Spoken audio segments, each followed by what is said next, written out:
I am now a soccer fan. I had so much goddamn fun watching it, and I have to commend everybody that played. There was so little flopping around and all of that shit. It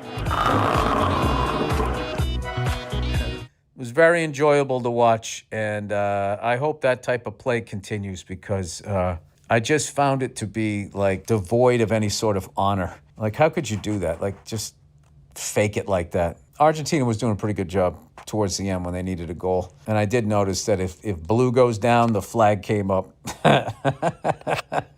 But anyway, they also gave Argentina a fucking red card in a final. So, I mean, I can't bitch about anything like that. But anyway, also, very few teams have won the world. Countries have won the World Cup. I had no idea. Like Brazil won like 5 of them, and it's only been played since like the 1930s, I think. So if one country wins 5 of them, that there goes 20 years out of like 100 years. It's sort of like the Yankees. The Yankees winning like 27. There's gonna be it's gonna be some people out in the cold shivering. So England's only won once. So I don't understand why they're acting like it needs to return home. It's like, you guys have only won one. I don't know why you're talking all this shit like there was this time when you guys were great and you were always winning it. You won it once. Unless I'm crazy. I don't know what. So, anyway.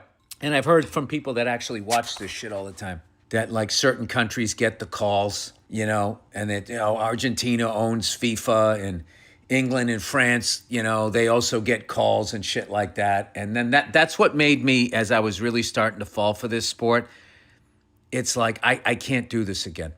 I can't fall in love with another sport and watch one country get treated like the fucking Lakers. Like, I can't do this anymore. And I'm going to keep saying soccer for everybody overseas who go, it's fucking called football. And for fuck's sake, stop saying soccer. Yeah, but we don't call it that. Get over it. I don't give a fuck. We call it a hood. You call it a bonnet. I mean, we say basil. You say basil. Who gives a fuck? You know what I'm talking about. Listen. First of all, soccer, football, we call it in Europe. We call it soccer. Get used to it. And most of you bitching, you didn't even invent the game anyway. And don't you like it that we call it soccer and that we don't give a fuck and it's another reason to hate us? Isn't that kind of fun? Well, there you go. All right. Well, I'm going to keep calling it soccer. So anyway, and I also found out why England said to bring it home, bring the World Cup home. Not because they've won the World Cup a bunch of times, because the game of soccer was actually invented in England. That's why they say coming home. But this is the funny part. It was invented by some guy, Ebenezer something or other, right? And guess what they called him? He invented football, and they called him the father of soccer. So don't ever listen to these. Go, well, Roy, why are you calling it fucking soccer? Why do you call it football? I don't know. Why do you call it the British Empire? Why do you call it a kingdom? It's like a fucking island and a half. The fuck are you guys on about? Call it whatever we want. When you start calling it the English islands, we'll stop calling it football. How about that? Dude, I got to tell you something right now. There is no fucking way to sneak into a FIFA game, a fucking World Cup game. There's no way to make, the level of computer nerd you would have to be. Oh, sorry I'm late. There was trouble at the lab with the running and the exploding and the crying. One of the monkeys stole the glasses off my head. Well, no, wait, please. No, please, I have a funny story. Dude, these motherfuckers, it was like getting into the Pentagon. Like the level of security, and it had nothing to do with trying to keep people safe. They had to clear, backpacks that you put your shit in. But the main thing that FIFA is fucking concerned about is every motherfucker in that place is gonna fucking pay for their ticket. Boarding pass and ID. I've already showed it to her. Sir, I need to see your boarding pass and ID. Well, I just showed it to her, then I walked straight to you. That's all I did. Sir, I don't have time for this. It's about time for my break, and you are stepping in on my time. I didn't become a different person in the last 5 feet. We got a problem here. Requesting backup. Nobody's sneaking in. Nobody is gonna fucking slide in under the Zamboni like the old days or climb in through the fucking rafters like you. Dude, they scanned our shit to get in like cattle. They break you up like cattle. Like the whole sporting experience is so different now. Then we got in, and I'm like, all right, they scanned our tickets. All right, we're in. Yeah, we're in. Now we got to walk around this fucking spaceship. You got to download the FIFA fucking app. And then somebody goes, put it in your Apple wallet, So I put it in the Apple wallet. And now the Apple Wallet, new security, we got to scan your face. And I'm like, fuck you. Like, at what point? At what point? Like, have you gotten enough fucking info? Everybody's got to know, like, everybody, like, our retinas have all been scanned. Just make the fucking robots already. We fucking get by the first thing. Then we walk around the flying saucer. Now we're going to go in the gate again. They scan them again. Scan them again. Because now, okay, you've established that you have the tickets. But now we have to make sure that you're not trying to go into a level you don't belong in. So they scan them again. Now they've scanned them twice.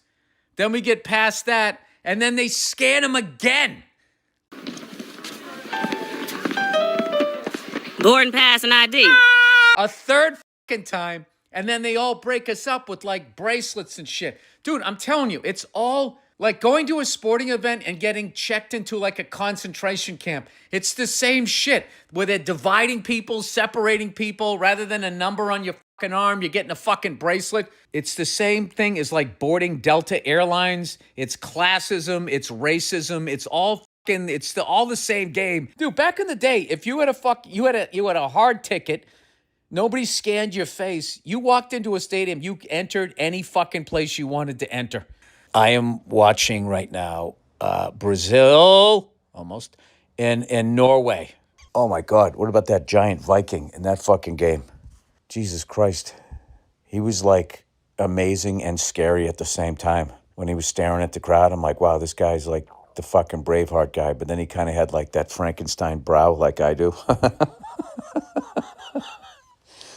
And I'm like, did they put this guy in the oven long enough? Did he come out a little soon? So then the next day, I watched England playing Norway with that Holland dude, and I'm expecting, see if he can take over the game. Haaland, Haaland, selbst die Bayern haben Angst, bald geht ihnen das ganze Land. Haaland, hey, Haaland, Haaland. And then I'm also watching England, because England's sort of like the Knicks. Like, they haven't won since 66. I went to a cigar bar with a friend of mine, and we watched the constellation game, whatever you call it, France versus England, to see who was going to get third and fourth place. I have to tell you, if the World Cup final was like that game, I think you would have got America. That was the soccer game America has been waiting for.